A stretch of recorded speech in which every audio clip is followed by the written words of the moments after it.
জন্মের আগে প্রিয় নবী বাবা হারালেন, 6 বছর বয়সে মা হারালেন, 8 বছর বয়সে দাদা হারালেন, এবার আছে শুধু একজন চাচা।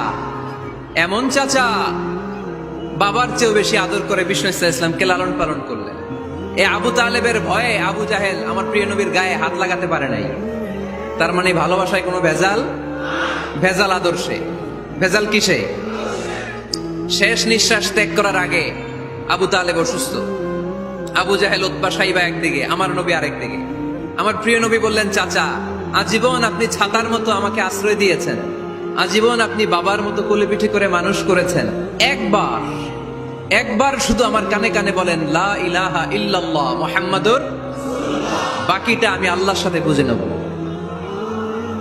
কিন্তু আবু জাহেলও পাশে আছে না নাই?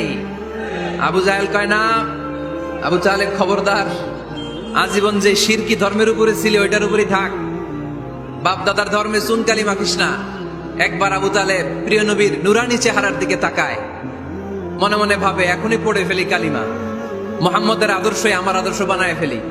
আবার যখন আবু জাহেল উতবা সাইবার দিকে তাকায়, মনে মনে ভাবে না, আগের ধর্ম ছাড়তে চাই না।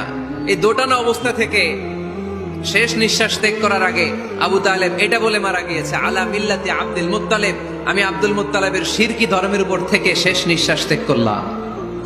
তার মানে আল্লাহর দেয়া বিধান অনুযায়ী সে জান্নাতি না জাহান্নামী? শুধু যে নবীরে ভালোবাসছিল কোনো কাজে আসছে? কথা বলেন। তাহলে শুধু ভালোবাসা আমারে বাঁচাতে পারবে না। নবীর ভালোবাসার পাশাপাশি আমার নবীর আদর্শ জীবনে থাকার দরকার আছে না নাই?